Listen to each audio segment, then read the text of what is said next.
Hi friends, Madhu's जो दिल कहे में आप सबका स्वागत है। और आज जो मैं आपके साथ में शेयर करने वाली हूँ ना दोस्तों, वो इतना रहस्यमयी टॉपिक है ना, और कुछ हद तक डरावना भी है। तो जिन लोगों को भाई बहुत डर लगता है ना, तो या तो वो इस मेरे एपिसोड को दिन में सुने। मैं आपको कहानियाँ सुनाने वाली हूँ, बहुत सारी सच्ची कहानियाँ। या तो आप लोग इसको दिन में सुन लो, रात को मत सुनो। और अगर बहुत ही कमज़ोर दिल के लोग हैं ना, तो भाई अपना डिसीजन खुद ले लीजिए, ठीक है। आज मैं आपको वो किस्से सुनाने वाली हूँ जो मेरी या मेरे साथ में रहने वाले या मेरे दोस्त रिश्तेदारों में से किसी न किसी ने कुछ सुपर नेचुरल चीज़ें महसूस करी हैं।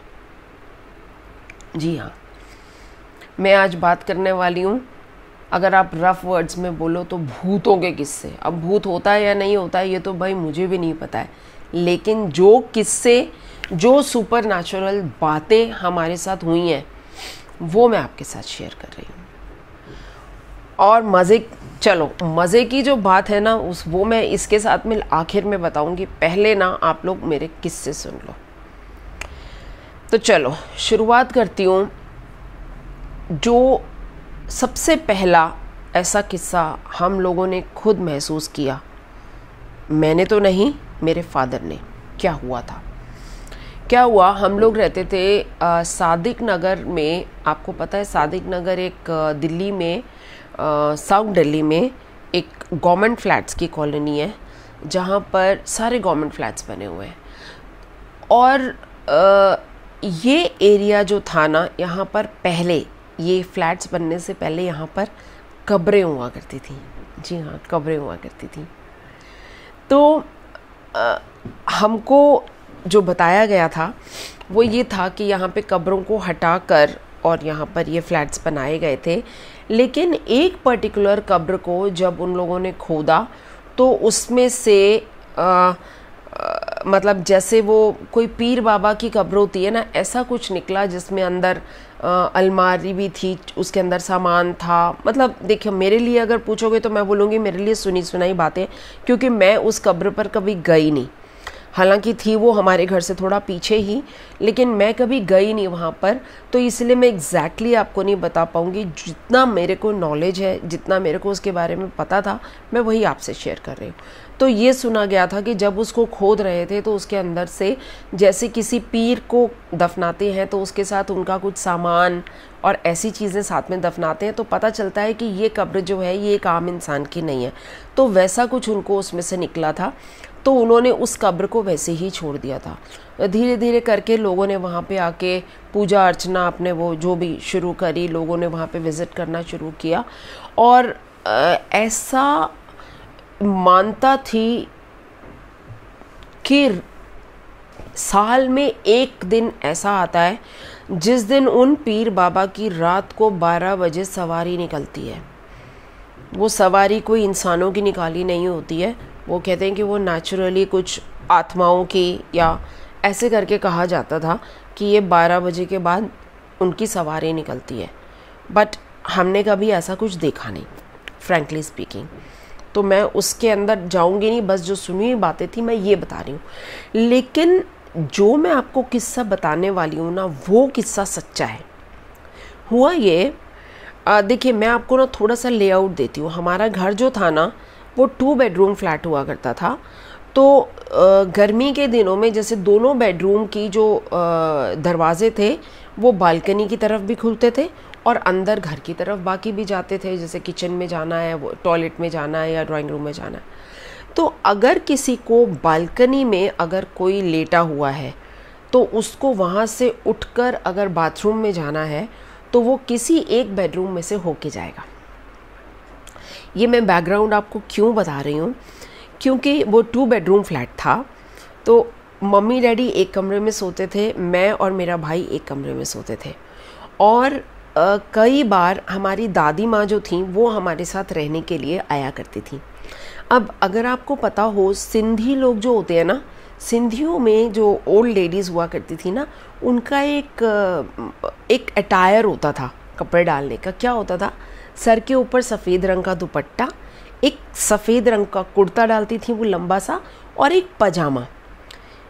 आदमियों के कुर्ते की तरह वो ऐसे कॉलर वाले कुर्ते और ऐसे नहीं होता, वो ना ऐसे जैसे लेडीज़ के कुर्ते की तरह एक लंबा कुर्ता और साथ में पजामा। पजामा काफ़ी खुला खुला सा पजामा होता था, जैसे हम लोग आजकल प्लाजोस डालते हैं, इस तरह के खुले पजामे हुआ करते थे। तो ये उनका अटायर हुआ करता था। वो जब भी हमारे घर में आती थी, तो समर्स के दिन थे दोस्तों। समर्स में हम लोग अपने अपने बेडरूम्स में सो रहे थे और दादी माँ को बाहर बालकनी में कॉट लगा के दी थी डैडी ने, वहाँ पर वो सो रही थी। तो जैसे डैडी अपने बेड पे सोए हुए थे और उनको अभी आँख नहीं लगी थी, तो उनको ऐसा लगा सोते सोते जैसे बंदा आधी नींद में होता है। तो उनकी आँख खोली, उन्होंने देखा कि दादी जो हैं वो निकल के वहाँ से गई और बाथरूम की लाइट जलने की आवाज़ आई, टक। ठीक है।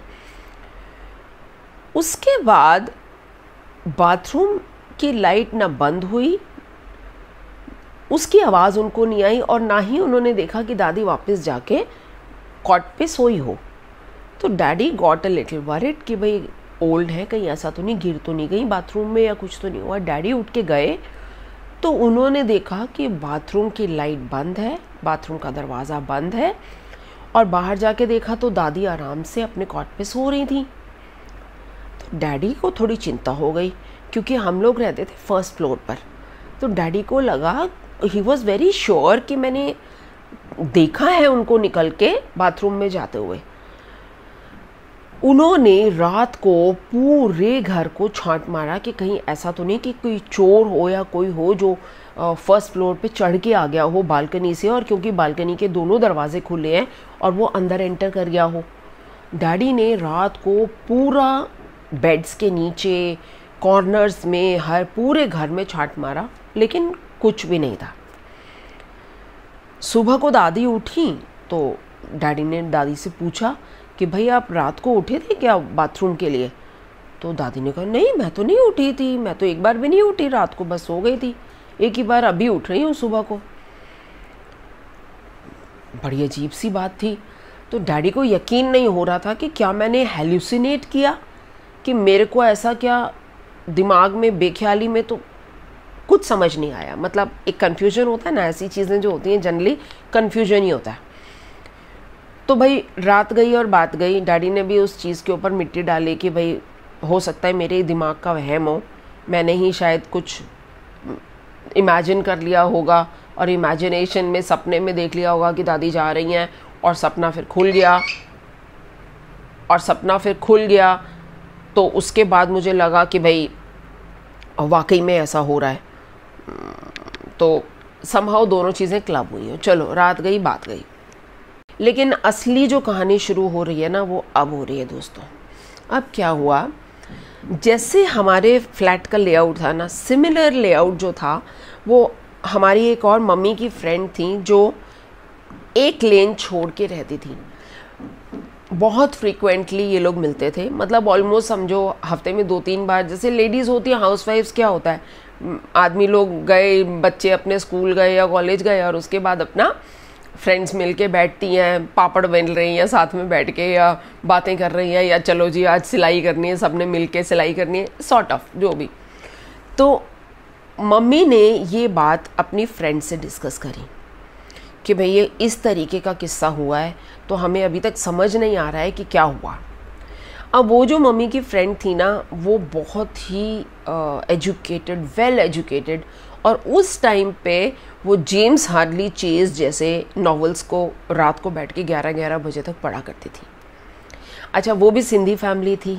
उनके भी घर में उनकी मदर इन लॉ बिल्कुल सेम अटायर डाला करती थी जैसे कि मेरी दादी। जैसे मैंने आपको बताया ना, सर पे दुपट्टा और कुर्ता पजामा, वही अटायर उनकी मदर इन लॉ का भी हुआ करता था। तो मम्मी ने उनसे ये बात डिस्कस करी और उन्होंने भी चलो एब्जॉर्ब कर ली कि हाँ ओके, ऐसा कोई सीरियसली उसको नहीं लिया कि दिल में बिठा लिया हो। रात के 11 बजे थे और वो अपने बेडरूम में जेम्स हार्डली चेज का नॉवल पढ़ रही हैं। ठीक है, पढ़ते पढ़ते वो देखती हैं कि दूसरे बेडरूम से उनकी मदर इन लॉ निकल के टॉयलेट की तरफ गई हैं। लाइट ऑन हुई है। ठीक है, लाइट ऑन होने के बाद कहानी वहीं पर ख़त्म। दोस्तों, उनके साथ भी सेम किस्सा हुआ और वो तो जागी हुई थी, सो भी नहीं रही थी, वो नॉवल पढ़ रही थी। और उस टाइम पे उनको ये वाला इंसिडेंट जो मम्मी ने शेयर किया था उनके साथ, हमारे घर वाला, वो उनको एकदम से याद आ गया। वो काफ़ी देर वेट करती रही कि मदर इन लॉ बाहर निकल के आएंगी और अपने बेड पे जाएंगी, लेकिन कोई बाथरूम से निकल के नहीं आया। ओ माय गॉड, वो तो डर गई। उन्होंने ना कुछ देखा ना भाला, उन्होंने लाइट बंद करी और ऊपर चादर तान के चुपचाप सो गई भगवान का नाम लेके। उन्होंने देखा ही नहीं कि हुआ क्या। सुबह को उन्होंने अपनी मदर इन लॉ से पूछा कि क्या आप उठकर बाथरूम रात को गए थे? उनकी मदर इन लॉ ने कहा सॉरी, मैं तो नहीं गई। हो गए रोंगटे खड़े आप लोगों के। भाई मैं तो आज तक उस इंसिडेंट को भुला नहीं पाई। आज तक जब मुझे वो इंसिडेंट याद आता है ना तो मेरे रोंगटे खड़े हो जाते हैं। मतलब ऐसा कैसे हो सकता है? एक बार समझ में आ गया हेलुसिनेशन था, आधे नींद में थे, आपने कुछ इमेजिन कर लिया, उसके बाद नींद खुल गई, आपको लगा वो सपना सच्चा है, समझ में आ गया। लेकिन दूसरी तरफ तो नहीं था ना, वो तो जागी हुई थी। जागते हुए में कोई इंसान थोड़ी सपना देख रहा है, वो अपनी आंखों से देख रही हैं। उनके बेड पे बैठे हुए सामने दिख रहा है कि दूसरे बेडरूम से वो निकल के और गई हैं वॉशरूम की तरफ। ओ माय गॉड यार, प्लीज़ आप लोगों के पास कोई आंसर्स हो इसके तो बताना। किस्सा अभी ये पहला हुआ है, बहुत लंबा एपिसोड बनाने वाली हूँ, इसलिए जुड़े रहो मेरे साथ। जिसको भी इंटरेस्ट है इन सुपर नेचुरल टॉक्स में, मैं और भी आपको किस्से बताने वाली हूँ। दूसरा किस्सा बता रही हूँ। दिल्ली में ऐसे काफ़ी सारे एरियाज़ आपने सुने होंगे जिनको कि रात के टाइम पे जाने को बोला जाता है कि यहाँ से मत जाओ। जैसे कि जो ये बुद्धा गार्डन्स के आसपास का एरिया है ना, ये बात मैं आज की नहीं बता रही हूँ, ये बात मैं बता रही हूँ कितने साल पहले की, 35 साल पहले की। अभी तो देखो दिल्ली बहुत बस गया है, अभी मुझे नहीं पता है। हालांकि मैं अभी भी जब ये आप YouTube वगैरह पे आप देखते हो तो हॉन्टेड एरियाज़ में उन बेल्ट्स को लिया जाता है। काफ़ी सारे एरियाज़ को दिल्ली में हॉन्टेड वाली जगह बताया जाता है। ये एरिया था बुद्धा गार्डन के आसपास का एरिया। मेरा ब्रदर जो था ना, वो एक गवर्नमेंट जॉब में था, लेकिन उसकी जो ड्यूटीज़ हुआ करती थी वो कई बार रात के 12-12 बजे तक की भी शिफ्ट होती थी। तो वहाँ से वो अपने स्कूटर पे, उन दिनों में गाड़ियाँ तो होती नहीं थी, स्कूटर पर वो उस एरिया से, बुद्धा गार्डन वाली एरिया से निकलते हुए अपने घर की तरफ जाता था। रोज़ का रूटीन था, कोई ऐसा नहीं है कि कोई एक दिन जा रहा है कि भाई रास्ता भूल गया हो। डेली वो उसी रूट से जाता था अपने घर को, जब भी उसको रात की ड्यूटी होती थी। वन फाइन डे जब वो उस रास्ते से जा रहा, अचानक वो रास्ता ही भूल गया। आप मानेंगे वो एक ही जगह पर, वो जो बुद्धा गार्डन के आसपास का एरिया था, वो वहीं के राउंड अबाउट्स पे बार बार चक्कर काट के एक ही जगह आ रहा। वहाँ पे एक सिक्योरिटी गार्ड बैठा था, तो उसने ना उससे पूछा कि भाई भैया ये इधर से जाने का रास्ता कहाँ पे है? तो गार्ड ने बोल दिया हाँ वो उधर से चले जाओ, वहाँ से रास्ता है। वो उस रास्ते पे चला गया। अरे थोड़ी देर बाद घूम के वो फिर वहीं पे, हाय राम, और वही गार्ड कहता अभी तो बताया था कि उधर से जाना है। बाप रे, वो डर गया। उसने कहा भाई मैं किसी विशेष शक्ल में तो फंस गया हूँ जो गलत है। उसने लेना शुरू किया भगवान का नाम, जो भी उसके मन में, हनुमान चालीसा तो मैं नहीं समझती उसको याद होगा, लेकिन उसने भगवान का नाम लेना शुरू किया और उसके बाद उसको वहाँ से रास्ता बाहर का मिला जाकर। वरना वो उस विशेष सर्कल में एक ही एक जगह पर घूमे जा रहा था। तो ऐसा भी होता है। ये था दूसरा किस्सा। ये बिल्कुल मैं अपनी ऐसे किस्से आपको बता रही हूँ जो कि मेरे बहुत ही क्लोजेस्ट ऑफ क्लोज, या तो ये तो हमारी फैमिली का है, मेरा ब्रदर, मेरे डैडी या मेरी दादी या मेरी मम्मी की फ्रेंड। और एक और किस्सा मेरे पास ऐसा ही है। मैं जब ऑफिस ज्वाइन कर ली थी तो मेरे साथ एक मेरे कलीग थे, उनके बच्चा था, उनका बेटा था टीनेज में। लाजपत नगर में उनका फर्स्ट फ्लोर पे मकान हुआ करता था। एक घर ग्राउंड फ्लोर पे, एक फर्स्ट फ्लोर पे। कुछ समय से वो हमसे आके ऑफिस में डिस्कस कर रहे थे। उनका बेटा ना 10th स्टैंडर्ड में पढ़ता था, तो ही यूज्ड टू से कि वो बहुत डिसोरिएंटेड रह रहा है और कई बार उसका दिमाग पे पता नहीं क्या प्रेशर है, वो बेहोश भी हो जाता है और पढ़ाई में बिल्कुल कंसंट्रेट नहीं कर पा रहा है, ना ही मतलब बहुत ही डिसोरिएंटेड रहता है, बात भी नहीं करता ठीक से किसी से। तो कुछ समझ नहीं आ रहा कि क्या हो रहा है। तो ऐसी घर में उनके परेशानी ऑलरेडी चल रही थी। इस दौरान में उन्होंने ये गाड़ी खरीदी। गाड़ी नीचे खड़ी है और फर्स्ट फ्लोर पे उनके घर के कुछ सदस्य बालकनी में खड़े हैं। तो उन्होंने फ़ोटोग्राफी का उनको शौक़ था, तो उन्होंने क्या किया, एक ऐसा फ़ोटो क्लिक करने की कोशिश की जिसमें कि नीचे से उनकी गाड़ी भी आ जाए और फर्स्ट फ्लोर पे खड़े हुए उनके परिवार के सदस्य भी आ जाए। तो उन दिनों तो भाई ये स्मार्ट कैमरास क्या, अच्छे वीडियो कैम्स या अच्छे कैमरास भी नहीं होते थे। एक नॉर्मल ब्लैक एंड वाइट वाले कैमरास हुआ करते थे जिनसे हम लोग घर में क्लिक करते थे और एक नेगेटिव बनती थी, नेगेटिव रील डलता था उसके अंदर, नेगेटिव फिर उसको आप डेवलप कराओगे तब आपका वो पिक्चर बन के आएगा। वन टाइम, आगे फॉरवर्ड नहीं कर सकते किसी को। तो ऐसे उन्होंने वो फ़ोटो क्लिक किया। फिर उसके बाद जब वो रील उनका कंप्लीट हुआ, उन्होंने वो रील अपना डेवलप होने को दिया। ऑफिस में कुछ दिन के बाद वो आके बैठे और उन्होंने कहा कि मैडम आपको ना कुछ दिखाना चाहता हूँ। हम लोग बहुत आपस में बहुत ही लर्नेड इंसान थे, तो मेरे को उनके साथ बैठ के बातें करना बड़ा अच्छा लगता था। जब भी हमारा फ्री टाइम होता था, बीच में लंच टाइम हो गया या कभी थोड़ा सा टी टाइम है, तो हम लोग उसमें बैठ के आपस में बहुत सारी फ़िलॉसफिकल बातें उनके साथ करते थे। तो वो बोले कि मैडम मैं आपको ना कुछ दिखाना चाहता हूँ। मैंने कहा क्या बताओ। उन्होंने ना एक फ़ोटोग्राफ मेरे आगे रख दी। वो फ़ोटोग्राफ वही था जो उन्होंने क्लिक किया था अपनी गाड़ी के साथ। अपनी फैमिली ऊपर खड़ी है और खुद वो नीचे से क्लिक किए थे फ़ोटो। मैंने जब वो फ़ोटो देखा तो मैंने कहा कि फैमिली आपकी ऊपर खड़ी है, ये नीचे भी कोई बच्चा खड़ा है, लेकिन इसकी फ़ोटो ठीक से नहीं आई। ये तो मतलब क्या टी शर्ट दिख रही है, बूट्स दिख रहे हैं, चेहरा नहीं दिख रहा है, ये क्या फ़ोटो कैसे लिया आपने, कुछ अजीब ढंग से लिया। तो उन्होंने बोला मैडम मैं यही चीज़ तो आपको दिखाने की कोशिश कर रहा हूँ। कहते अच्छा है कि मुझे आपको दिखाने की ज़रूरत नहीं पड़ी, आपने अपनी आंखों से खुद देख रहे हो और आप पूछ रहे हो मेरे से। दोस्तों हुआ क्या था, उस क्लिक में बिल्कुल गाड़ी के साथ में लगकर एक ऐसा इमेज खड़ा हुआ था जैसे कि एक टीनेजर बॉय है, 16 साल का लड़का हो।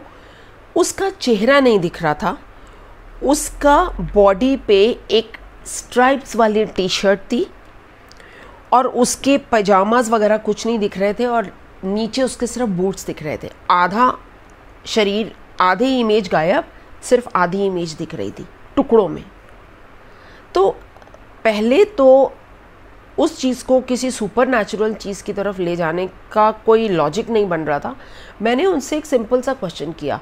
मैंने कहा कि ऐसा तो नहीं कि आपने जब क्लिक किया है तो कहते यहाँ, उन्होंने बताया कि भाई मेरा कोई भी फैमिली मेम्बर जो था वो नीचे नहीं था, मैं ही खड़ा था, मेरी फैमिली ऊपर खड़ी थी और मैंने क्लिक किया। तो मैंने कहा कहीं ऐसा तो नहीं कि कहीं कोई पासर बाय हो कि वो निकल के जा रहा हो और आपने वो फ़ोटो जब खींचा तो थोड़ा सा फ़ोटो शेक हो गया, तो वो शेक होने में प्रॉपरली फ़ोटो। कहते मैडम मैं कोई बेवकूफ़ हूँ क्या, मैं क्लिक कर रहा हूँ फ़ोटो, अगर मेरी कैमरा के फ्रेम में कोई आएगा तो मैं उसको रुकूंगा ना कि भाई ये निकल जाए तब मैं खींचूं। कहते ऐसा कुछ भी नहीं हुआ। हम लोग दंग रह गए उस फ़ोटो को देख के। मैं कितनी देर तक देखती रही। मैं उसको उठा के उनसे वो फ़ोटो लेके मैं अपने घर पे भी लेके आई। मैंने अपने हस्बैंड को भी दिखाया, ऐसे इसका कुछ है बताओ, कुछ एनालिसिस बताओ। कोई जवाब नहीं किसी के पास। जिसको दिखाऊं किसी को जवाब नहीं। मैंने वो उनको फ़ोटो वापस किया। मैंने उनको कहा कि आप नेगेटिव आपके पास होगा, आप एक बार दोबारा अपने उसके पास जाओ, उसको बोलो कि कहीं ऐसा तो नहीं कि उसने डेवलप करते हुए किसी और की इमेज को उसके साथ में रख दिया हो, तो दो चीज़ें ओवरलैप होके फ़ोटो में आ गई हो। तो वो फिर से नेगेटिव को लेकर उन्होंने फिर से उसको डेवलप करवाया, लेकिन नेगेटिव में ही वो इमेज थी। ऐसा कुछ नहीं था कि दो फोटोग्राफ्स एक दूसरे के साथ में ओवरलैप हो गई हों और ऐसा कुछ निकल के आया हो। तो दोस्तों, this was yet another issue जो कि हमारी सोच के परे था कि ये कैसे हुआ। एंड यकीन मानिए उनको जो मेरे कलीग थे, उनके बच्चे को बहुत परेशानी थी। उसने इनफैक्ट 10th का शायद 1 साल ड्रॉप भी किया क्योंकि वो दे ही नहीं पा रहा था एग्ज़ाम्स। उसके लिए बहुत तकलीफ़ हो रही थी उसको। और घर वालों ने फिर अपने घर में पूजा रखवाई प्रॉपर, पंडित जी से पूछ के या व्हाटएवर। एंड उसके बाद मुझे पता चला उनसे कि धीरे धीरे करके माहौल उनके घर में शांत हुआ, बेटा उनका नॉर्मल लाइफ में एंटर किया। तो दोस्तों, कोई इसका जवाब हो तो मुझे बताइए।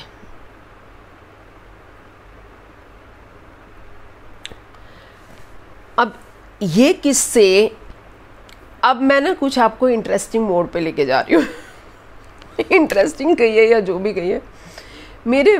हम लोग ना आनंद में गए थे, इससे एक किस्सा जुड़ा हुआ है। हम लोग गए थे आनंद में गुजरात में है ना आनंद, वहाँ पर मेरी नंद रहती थी और उनका एक कैंपस में उनका घर हुआ करता था। उनके हस्बैंड जिस कंपनी के लिए काम करते थे, उनका ऐसे कॉर्डन ऑफ कैंपस था, उसमें वो रहते थे, बंगलोज थे सबके पास। तो क्योंकि हम लोग भी पहुँचे और उनके और भी बहुत सारे गेस्ट आए हुए थे, तो उन्होंने एक और बंगलो साथ में कुछ दिन के लिए फॉर गेस्ट बुक कर लिया था कि भाई जो लोग आएंगे उसमें से कुछ लोग जाके वहाँ पे रह लेंगे, क्योंकि सारे लोग इस घर में नहीं रह पाते। ओके, हुआ ये कि करीब हम वो 25-30 लोग थे सारे मिलके। तो रात के टाइम पे ऐसे ही खाना खाने के बाद बाहर चेयर्स लगा के गार्डन में, और हमने ये भूतों के किस्से शुरू कर दिए। तो जैसे मैंने अभी आपको ये किस्से सुनाए, ऐसे ही किस्से मैंने उस पूरे ग्रुप को सुनाए। अब उस ग्रुप में बच्चे भी थे, बड़े भी थे, बूढ़े भी थे, सब थे। मेरा बेटा उस वक्त टीनेज में था, ही वॉज कॉलेज गोइंग। हाँ नहीं, not college going, in fact school going था, लेकिन टीनेजर था, से 10th 11th में पढ़ता था उस टाइम पे। और दूसरे बच्चे भी उसी के ग्रुप के, और भी बच्चे जो कज़न्स थे आए हुए थे, सब लोग एक साथ मिलके उन लोगों को वो दूसरा वाला बंगलो दिया था कि रात को तुम बच्चे जाके सारे जने वहाँ सो जाओ। अब हुआ ये कि रात को ये किस्से सुनने के बाद मैं तो आराम से छत पे जाके बसर के सो गई। ओपन आकाश के नीचे खाट लगाई, गर्मियों के दिन थे, और मैं तो आराम से सो गई निश्चिंत हो के। ये सारे बच्चे उस घर में जाके सोए, माइंड में इनके ये सारी बातें जो मैंने इनको भूतों के किस्से सुना दिए थे और पूरी शिद्दत के साथ सुनाए थे, जैसे आप लोगों को अभी सुनाया है।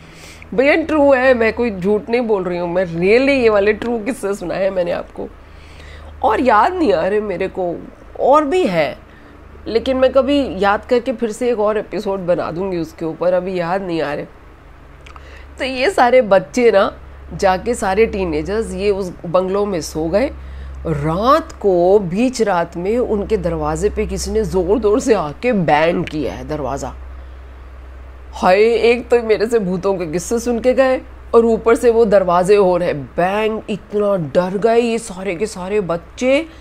इनको लगा कि मैंने आके रात को डराने के लिए उनको दरवाज़ा बैंग करके और भाग गई। मेरे से आके सुबह को सारे जने पूछ रहे हैं, गौतम मेरा बेटा भी पूछ रहा, मम्मा आपने कल रात को क्या किया, हमारी नींद उड़ा दी। दूसरे बच्चे भी, आंटी प्लीज ऐसे किससे रात को मत सुनाया करो। मैं तो सुना, मैं क्यों, क्या हो गया? कहते हम लोग रात भर तो सोए नहीं है। ये लोग रात को उस बंगलों में सोए नहीं, हम लोगों को डिस्टर्ब नहीं करना चाहते थे, क्योंकि हम लोग सब दरवाजे बंद करके, इस बंगलों का दरवाज़ा बंद हो रखा था जहाँ पे हम सोए थे, तो इन्होंने हमें डिस्टर्ब नहीं किया। और इंस्टेड ऑफ दैट ये लोग चले गए, वहाँ पे एक कॉमन एरिया था कुछ, वहाँ पे बेंचेस बिछे थे, वहाँ पे जाके ये लोग सोए हैं ओपन में।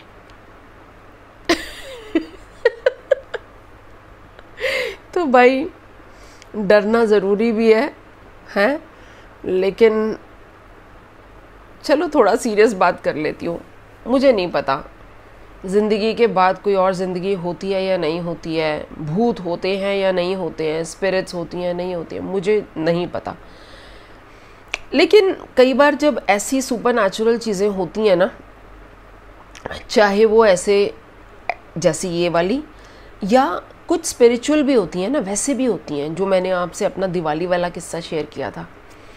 कितनी हैरानी वाली चीज़ें हैं ना, कुछ चीज़ें उनका कोई आंसर नहीं होता, बस होती हैं। तो अगर आपके पास कोई आंसर हो इसका तो मुझे ज़रूर बताना। मैंने तो बस शेयर कर डाला। मधु जो दिल कहे पर मैं आपसे सब वो बातें करती हूँ जो मेरा दिल मुझे गवाही देता है बात करने के लिए। चलो फिर मिलूँगी कुछ और लेकर। बाय।